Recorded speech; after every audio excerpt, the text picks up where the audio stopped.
Hello दोस्तों, स्वागत है हमारे यूट्यूब चैनल में और जिसमें हम आज की क्लास में पढ़ने वाले हैं स्टैटिक जीके का topic world heritage sites in India. तो पिछली क्लास में हमने 4 साइट्स के बारे में पढ़ा था जो सभी रिलेटेड थी, केव से रिलेटेड थी, यानी 4 गुफाओं के बारे में हमने पढ़ा था, अजंता, एलोरा, एलिफेंटा और भीमबेटका। चारों जो गुफाएँ हैं वो विश्व विरासत स्थल में शामिल थी, वर्ल्ड हेरिटेज साइट्स में शामिल थी। तो वहाँ पर हमने आपको पिछली क्लास में बताया था कि किस प्रकार से वर्ल्ड हेरिटेज साइट्स को डिक्लेयर किया जाता है यूनेस्को के द्वारा। और साथ ही साथ हमने वहाँ पर आपको बताया था कि हम इसको एक नए क्रम में पढ़ने वाले हैं।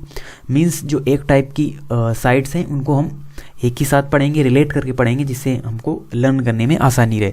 तो हम 4 साइट्स ऑलरेडी कंप्लीट कर चुके थे पिछली क्लास में, जो सभी केव से रिलेटेड थी, गुफा से रिलेटेड थी। और आज की क्लास में हम लोग पढ़ने वाले हैं जो मुग़ल काल की साइट्स हैं और वर्ल्ड हेरिटेज साइट्स में शामिल हैं। तो आज हम 6 साइट्स के बारे में पढ़ेंगे जो कि हैं आगरा किला, ताजमहल, फतेहपुर सीकरी, लाल किला, हुमायूं मकबरा और कुतुब मीनार। तो ये सभी सल्तनत काल की, यानी कुछ दिल्ली सल्तनत की इसमें साइट्स हैं और कुछ हैं मुग़ल काल की साइट्स। तो इनके बारे में हम डिस्कस करेंगे। और सबसे पहले देखते हैं जो हमारा आज का पहला टॉपिक होगा, आगरा किला यानी आगरा फोर्ट के बारे में। तो ये भी एक वर्ल्ड हेरिटेज साइट्स है और इसको 1983 में यूनेस्को ने वर्ल्ड हेरिटेज साइट्स में शामिल किया था। तो ये जो आगरा किला है इसका इतिहास काफ़ी पुराना है और पहले जब इंडिया में राजपूतों का शासन हुआ करता था तो सबसे पहले जो ये किला है ये सीकरवार वंश के राजपूतों के पास हुआ करता था। और फिर क्या हुआ, फिर भारत में मुस्लिम आक्रमण हुआ, महमूद गजनवी, मोहम्मद गौरी, उसके बाद दिल्ली सल्तनत की शुरुआत हुई तो गुलाम वंश, उसके बाद सारे वंश आते चले गए। फिर 1526 में मुग़ल वंश की स्थापना हुई भारत में, यानी बाबर ने भारत में आक्रमण किया।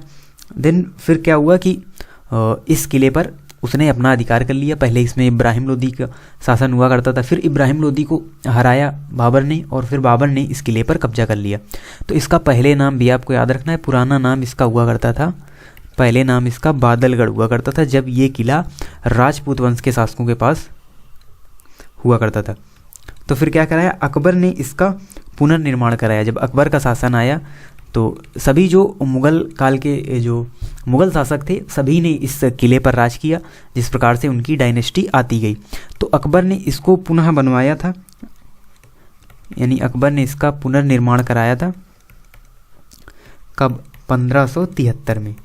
तो 1573 में अकबर ने इस किले का पुनर्निर्माण कराया और उसने शासन किया। फिर अकबर के पुत्र जहांगीर, जहांगीर के बाद शाहजहां और शाहजहां के बाद औरंगजेब, सभी ने इस किले पर शासन किया है जो मुग़ल वंश के शासक थे। तो इसीलिए अकबर को माना जाता है कि अकबर ने इसका निर्माण कराया। लेकिन ये पहले से ही बना हुआ था, पहले ये राजपूतों के पास था, देन फिर मुग़ल वंश के शासकों के पास ये किला आया है।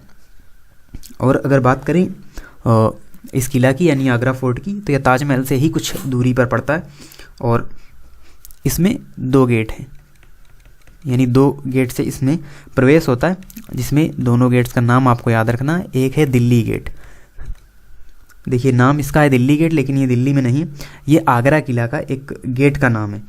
और दूसरा है लाहौर गेट, और लाहौर गेट का नाम बदलकर अमर सिंह द्वार कर दिया गया है, तो इसके इस नाम से भी इसे जाना जाता है। और साथ ही साथ ये जो दिल्ली गेट है इसका प्रयोग होता है छावनी के रूप में, यानी ये दर्शकों के लिए नहीं है, इसको सेना की एक छावनी बनाया गया है। तो जो दिल्ली गेट है वो छावनी के रूप में, दर्शकों के लिए नहीं है, दर्शकों के लिए लाहौर गेट यानी अमर सिंह द्वार से प्रवेश दिया जाता है। और ये पर्यटन स्थल भी है, यहाँ आप जा भी सकते हैं। तो ये हमारी एक साइट्स हो गई। उसके बाद हम आगे बढ़ते हैं, फिर आती है ताजमहल। तो इसके बारे में बताने की ज़रूरत नहीं है, आप सभी लोग इससे परिचित होंगे। ताजमहल आगरा में स्थित है। इसका निर्माण किसने कराया था? तो शाहजहां ने अपनी पत्नी मुमताज़ महल की याद में ताजमहल का निर्माण कराया था और इसको भी 1983 में वर्ल्ड हेरिटेज साइट्स में शामिल किया गया था यूनेस्को के द्वारा। तो इसके बारे में ज़्यादा इन्फॉर्मेशन देने की ज़रूरत नहीं है, आप सभी लोगों को बचपन से ही पता है ताजमहल के बारे में। और इसके वास्तुकार थे, तो आपको नाम याद रखना है, उस्ताद अहमद लाहौरी, यानी उस्ताद अहमद लाहौरी ने इस ताजमहल का डिज़ाइन बनाया था। और इसमें जो संगमरमर लगा है वो संगमरमर कहाँ से आया था? तो राजस्थान के मकराना से। जो संगमरमर आया था उसका यूज इस ताजमहल में किया गया है। और साथ ही साथ इसमें बहुत ही जो सुंदर नक्काशी हमको देखने को मिलती है, बहुत ही सुंदर इसमें शैली का प्रयोग किया गया है जिसका नाम है पित्रादुरा शैली। तो अगर कभी थोड़ा सा टफ क्वेश्चन बनता है तो ये पूछा जा सकता है कि ताजमहल में किस शैली का प्रयोग किया गया है, यानी जिसमें नक्काशी की गई है किस शैली में, तो ये पित्रादुरा शैली है जो कि इतावली यानी जो जिसे हम इटली कहते हैं, तो वहाँ के जो चित्रकार थे उन्होंने इस शैली का यूज किया था। और ये शैली होती क्या है, तो इसमें क्या होता है, पत्थरों पर जड़ाऊ काम किया जाता है, यानी इसका मीन्स होता है हार्ड स्टोन।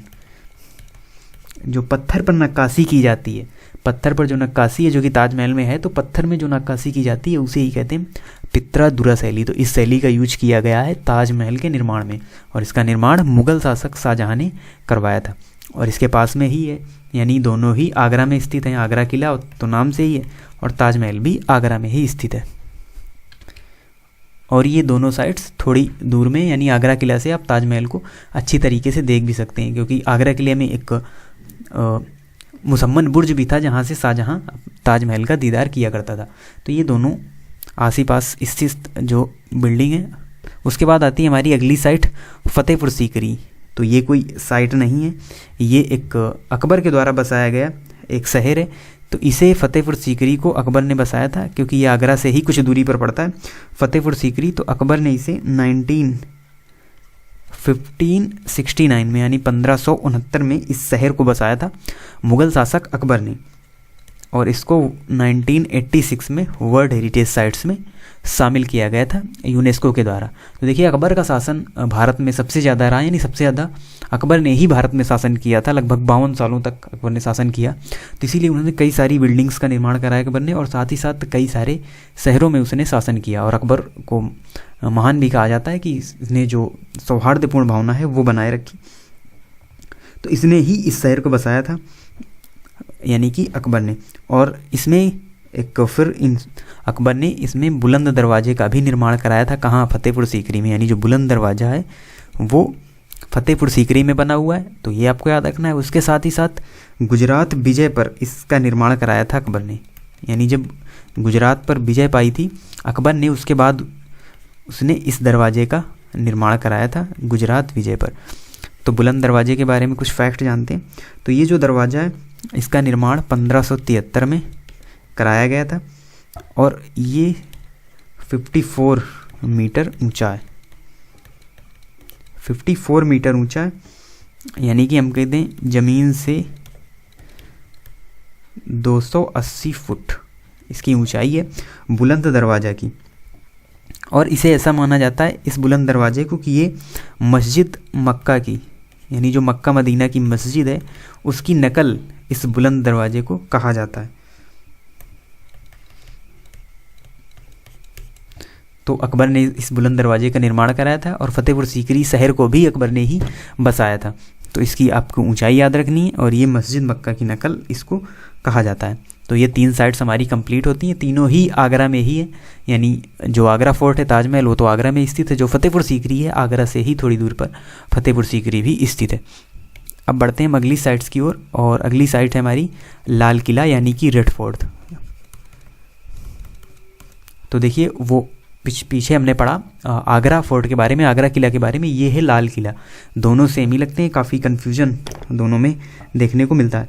तो देखिए ये जो लाल किला है ये स्थित है पुरानी दिल्ली में, पुरानी दिल्ली में स्थित है लाल किला, और इसे बनवाया गया था शाहजहां के द्वारा। शाहजहां के द्वारा इस लाल किले का निर्माण किया गया था दिल्ली में। तो देखिए दिल्ली सल्तनत पहले, फिर जब दिल्ली सल्तनत समाप्त हुई तो उसके बाद मुगल शासन आया भारत में। तो मुगल शासक ही थे शाहजहां, जिसने ताजमहल का निर्माण कराया था, और उसी ने ही लाल किला का निर्माण भी कराया था। और ये लाल बलुआ पत्थर से बना हुआ है, यानी इसमें लाल बलुआ पत्थर का यूज किया गया है, और ताजमहल में संगमरमर का यूज किया गया। और साथ ही साथ मोती मस्जिद वो इसी फोर्ट के अंदर है। मोती मस्जिद इसी में स्थित है, और इसे साल 2007 में, यानी काफ़ी बाद में 2007 में इसे यूनेस्को के द्वारा वर्ल्ड हेरिटेज साइट्स में शामिल किया गया। और बात करें तो ये पहले यानी 1947 में जब देश आज़ाद हुआ तब इसे सेना का कार्यालय बनाया गया, यानी ये पहले सेना का कार्यालय हुआ करता था। फिर क्या हुआ कि 2003 में इस किले को पर्यटन विभाग को सौंपा गया, पर्यटन विभाग को इस किले को सौंप दिया गया और अब इसमें सेना का कार्यालय नहीं है, ये पर एक पर्यटन स्थल भी है और ये हमारे राष्ट्र की एक धरोहर के रूप में भी देखा जा सकता है। ये आप देख सकते हैं हमारे इंडिया का फ्लैग यहाँ पर लगा हुआ है और 15 अगस्त 26 जनवरी को यहाँ से भाषण भी दिया जाता है हमारे प्राइम मिनिस्टर के द्वारा। और अभी थोड़े से जो यानी 26 जनवरी को अभी थोड़ा विवाद भी देखने को मिला, जब यहाँ पर काफ़ी सारे प्रोटेस्ट हुए तब ये चर्चा में रहा रेड फोर्ट। तो आपको इसके बारे में ये बातें याद रखनी है। शाहजहां ने इसका निर्माण कराया था, दिल्ली में स्थित है, लाल बलुआ पत्थर से इसका निर्माण कराया गया था और मोती मस्जिद वो इसी के अंदर स्थित है। तो ये हमारी साइट्स कंप्लीट होती है। उसके बाद हम आगे देखते हैं हुमायूं टॉम्ब यानी हुमायूं का मकबरा। तो बाबर मुग़ल शासक था जिसने मुग़ल वंश की स्थापना की थी, मुग़ल वंश का संस्थापक बाबर को माना जाता है। फिर उसका पुत्र था हुमायूं, हुमायूं के बाद अकबर, अकबर के बाद जहांगीर, जहांगीर के बाद शाहजहां और फिर औरंगजेब। तो ये काफ़ी ताकतवर और काफ़ी चर्चा में रहे जो मुग़ल शासक थे वो हैं। औरंगजेब के बाद भी शासक आए मुग़ल वंश के, लेकिन वो उतने ज़्यादा ताकतवर नहीं थे। तो ज़्यादातर जो आपको जो बिल्डिंग्स हैं वो इन्हीं शासकों ने बनवाई हैं जो मुग़ल वंश के अच्छे शासक थे, जिनको हम अच्छे शासक मानते हैं। तो ये जो हुमायूं मकबरा है, तो ये हुमायूं टॉम्ब है, तो इसको किसके द्वारा बनवाया गया था? तो इसको बनवाया था हुमायूं की पत्नी हमीदा बानो बेगम ने। हुमायूं की पत्नी ने, पत्नी का क्या नाम था? हमीदा बानो बेगम।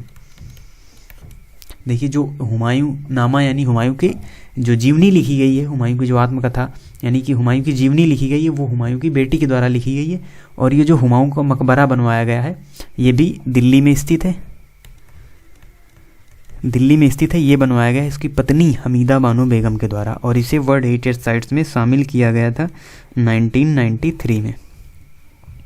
तो इसकी पत्नी ने इस किले का निर्माण कराया था, सॉरी मकबरे का निर्माण कराया था।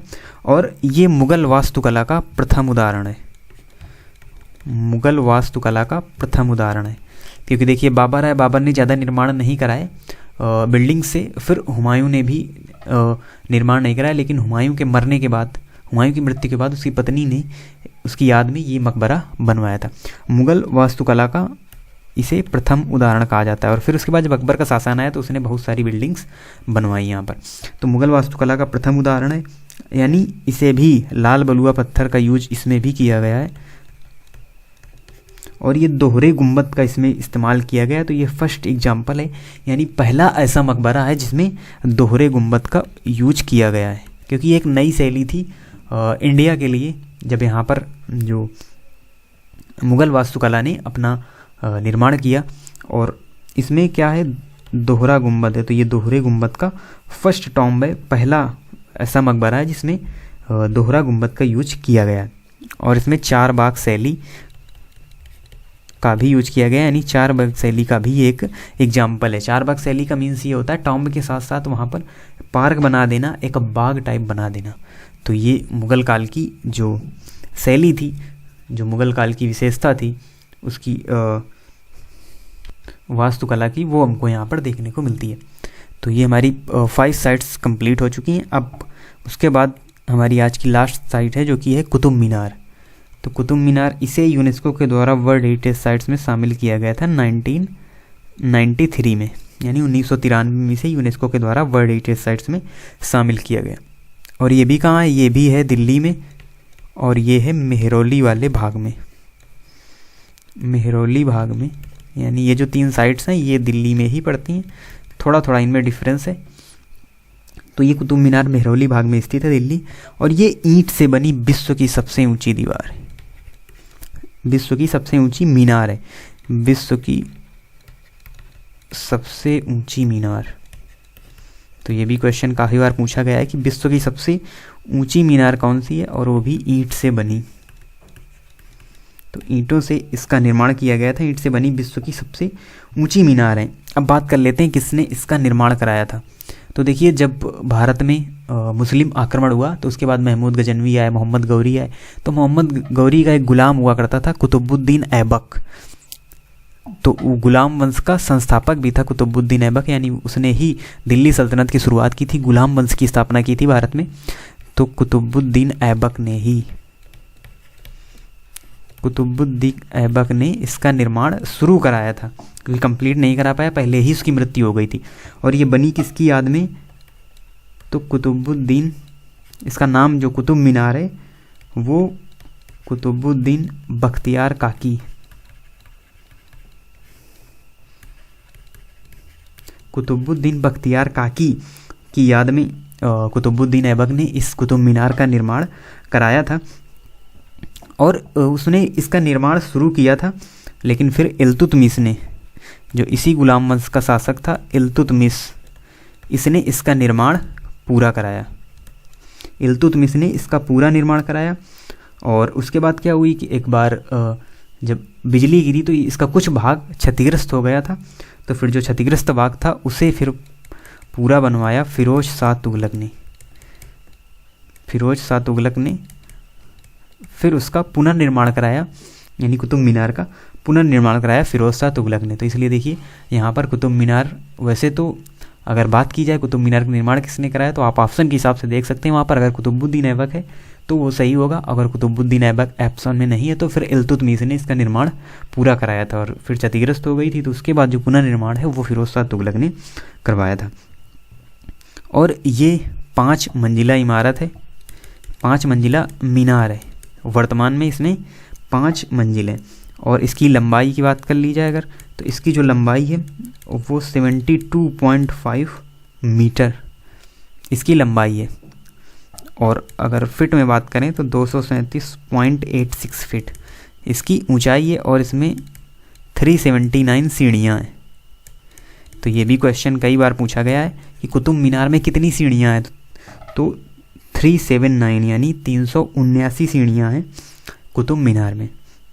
और इसकी लंबाई 72.5 मीटर। और इसे ऐसा माना जाता है कि ये जाम मीनार से प्रेरित है, यानी कुतुबुद्दीन ऐबक ने जाम मीनार की एक यहाँ पर नकल करके ये कुतुब मीनार का निर्माण कराया है। जाम मीनार कहाँ है? तो ये अफ़गानिस्तान में, पहले भी अफ़गानिस्तान में ये बनी हुई थी, तो उसी की एक नकल माना जाता है या उसी से प्रेरित इस कुतुब मीनार को माना जाता है। तो ये ऑल ओवर इन्फॉर्मेशन थी जो वर्ल्ड हेरिटेज साइट्स थी हमारी आज की, जिनमें मोस्टली जो 5 साइट्स थी वो रिलेटेड थी मुग़ल काल से। और एक ये जो कुतुब मीनार है ये रिलेटेड है दिल्ली सल्तनत से, यानी इसका निर्माण गुलाम वंश के शासक कुतुबुद्दीन ऐबक ने करवाया था। तो इस प्रकार से हमारी 6 साइट ये और 4 पहले ही कंप्लीट हो चुकी हैं। तो इस प्रकार से 10 वर्ल्ड हेरिटेज साइट्स हैं जो इंडिया में हमारे वो कंप्लीट हो चुकी हैं। अब हमारी बचती हैं 28, जिनको हम इसी क्रम में पढ़ते हुए चलेंगे एक सीरियल वाइज, जिससे हम इसको अच्छी तरीके से रिलेट कर पाएँ और लर्न कर पाएँ। तो अगली क्लास में हम लोग पढ़ेंगे जो हमारे भारत के मंदिर हैं, तो सभी मंदिर को एक साथ ही पढ़ेंगे जो वर्ल्ड हेरिटेज साइट्स में शामिल हैं। तो इस क्रम से हमको अच्छी तरीके से याद होता हुआ भी चला जाएगा। तो चलिए मिलते हैं आपसे नेक्स्ट क्लास में नए टॉपिक के साथ। नए टॉपिक का मतलब इसी के आगे की जो बची हुई साइट्स हैं उनके बारे में हम डिस्कस करेंगे। तो मिलते हैं आपसे नेक्स्ट क्लास में, तब तक के लिए धन्यवाद।